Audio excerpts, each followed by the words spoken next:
Hi, this is Mike J, and welcome back again to LeaderWARE at Flow. This is 2015, and we're running a program for our charter group. This is not the final program. We're actually in a ramp up for 2016, but it's always a good idea to get started ahead of time.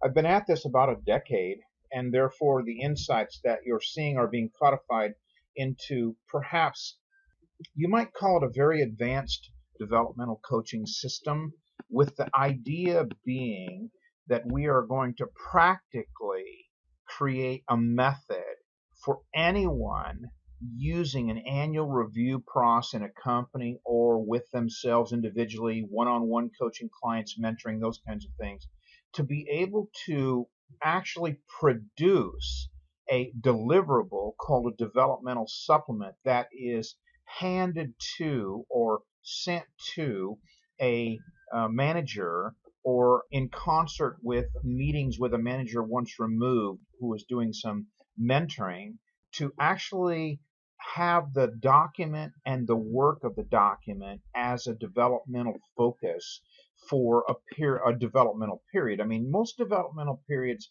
run from about 6 to 18 months, depending on where the person is in relationship to the macro development and the micro developmental transitions that are occurring. So you can look at these 6 to 18 month periods, kind of like in the near area we talked about in terms of time. The now being what is taking place in the conditions in the environment, and the near being what is the development that's occurring, and then of course the far is the potential.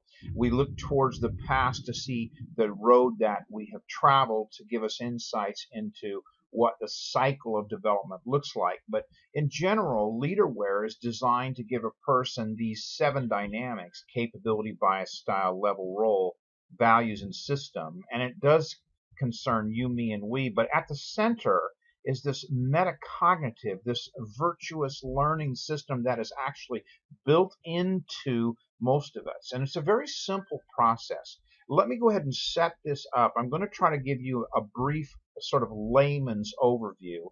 I myself, not being an academic, prefer much more the bottom line, the action-oriented, the active learning processes. But sometimes I find that people need to see where the background came from. In terms of our LeaderWARE at Flow, the one thing that we're looking at here is be sure to use these links to chain together the pieces in case you want to go back and see context for the prior program. We did this with the intro at Flow. In the foreground, in this particular session, we're going to talk about 2 things: metacognition, and then a tool that I need to introduce called concept mapping, which actually allows us to bring metacognition out of the ground into the figure of learning. The idea is to improve meta-learning skills, and then the subject is leader awareness, performance, productivity with dignity. The whole idea behind development is so that people can begin to understand, at least at Flow, that we're all different, that where we are is probably where we need to be. And if we're not, then we've probably misaligned ourselves with who we are and what we're expected to do. And those times will come in our lives as we sort of bounce around trying to figure out our path.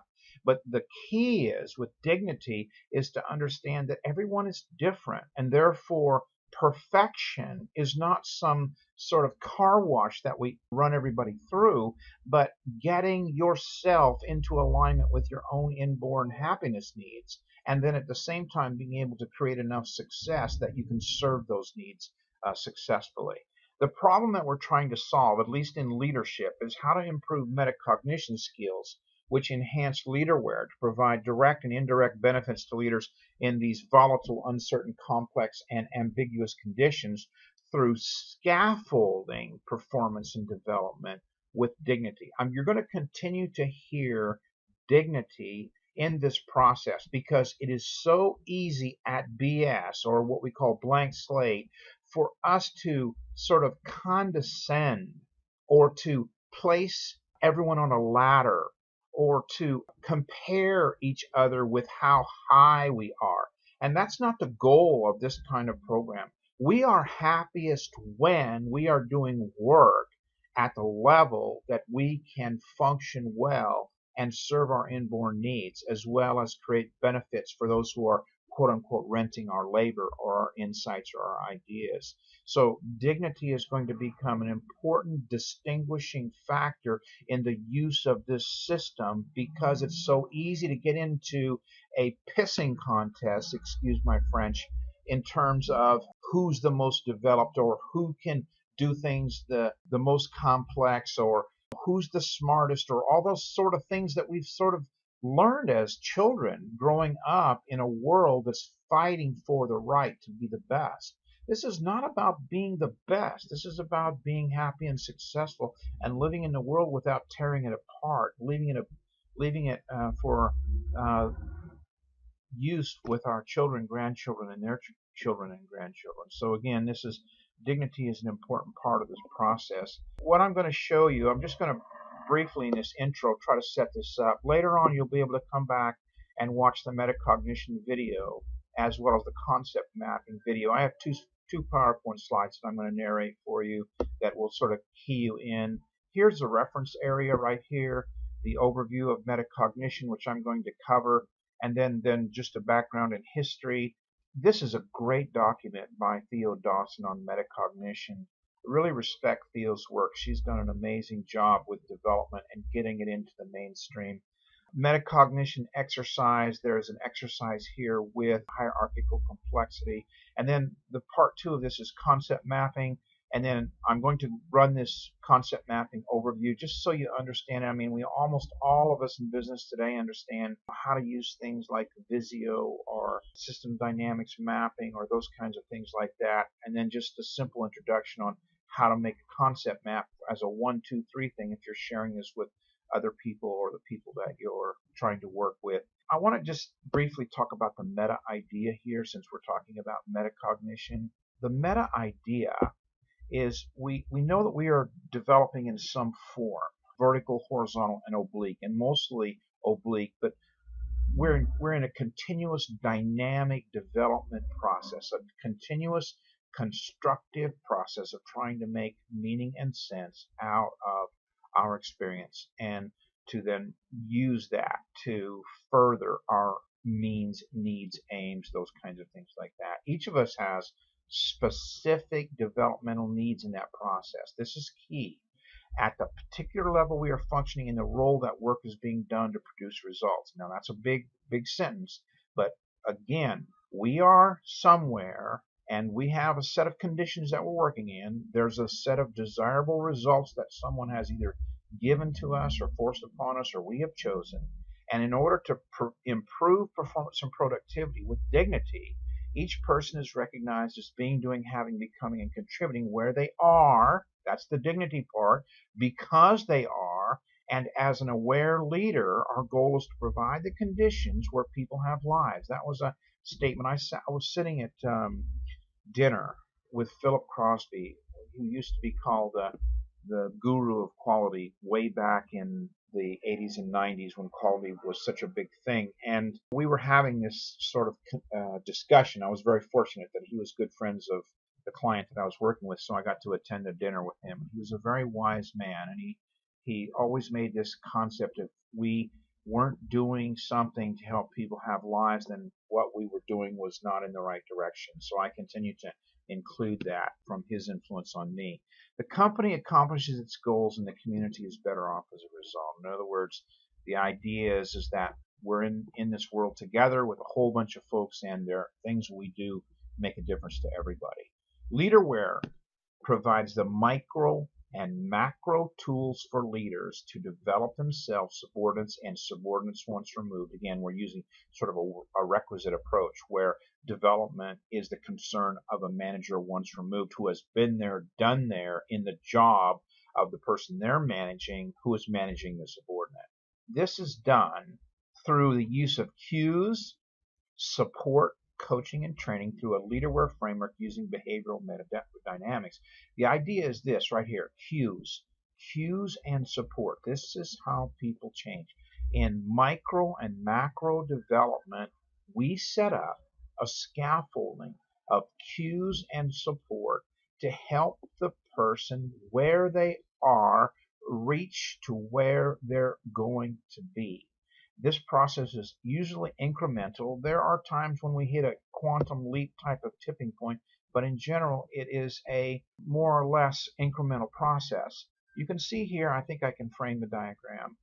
Again, just reminding you that we're talking about metacognition in this next set, and we are talking about it being a power node. In other words, a power node having connection to all other nodes. The idea being that these 7 dynamics are all affected by metacognition and each other. That's the whole idea behind meta-learning. And that metacognition is a power node in the connections of our 7 dynamics, which influences all these dynamics. Now, I'm going to let you read this. I'm not going to read this to you, but I wanted to put this note in here about micro development, and the reason for being in terms of LeaderWARE is scaffolding. Remember, the central idea is this, that people change, but they don't change very quickly. Some change faster than others. We're all on a different slope in terms of our rate of change. But the idea is that when you're talking about now near frames, the idea would be is scaffolding the change rather than trying to change people or expecting them to change in a very short period of time. Set up the scaffolding like you would set up a building that's under repair or a building that you're going to add to. You're going to need some walking around space, some support space. You're going to need some things there. That's scaffolding. If leaders would look at how they're scaffolding the people and how the people are scaffolded, then we could make very subtle, nuanced changes that would then not decrease morale and decrease motivation, but would actually enhance the motivational environment. Remember, intrinsic motivation is free. Extrinsic motivation costs us money. So anything that we can do to align with the intrinsic motivation, we're going to be in good shape. You can read this. I just made a piece here that was taken from one of the papers that Michael Commons wrote, which I referenced right here, by the way. So most people don't want to understand this technical change about how we change, but it's important to know some pieces about it. And of course, the most important pieces are people change under support. People change under scaffolding. If you want someone to change, shift the scaffolding. Very simple process. For managers and leaders and those working with them in development, both micro and macro, this is the key behavior to learn as development of individuals while in development is what produces more efficient, effective, and sustainable leader behavior. Using metacognitive skills to recognize and regulate our leader behavior is a crucial part of LeaderWARE. Using this equation, self-knowledge leads to self-awareness, leads to leader awareness. To adapt to the volatile, uncertain, complex, and ambiguous conditions may be our best offense and defense against creating more problems than we solve in the process of exercising leader behavior. When we begin to understand how people are forming and structuring their approach to micro change, we can then support them through a scaffolding process metacognitively. In other words, helping them think about their thinking, helping them work on themselves, helping them take responsibility for their own growth and development, as well as lowering the risk that mistakes during the developmental process become detrimental to them, their careers, or the company's fortune. Again, key. I did a metacognitive exercise, just playing around with scaffolding and development here in a metacognitive way. I'll let you read that later. I'll just scroll down through it. I know you can't see that very well. And then we're on to the next PowerPoint, which will be the second part of metacognition.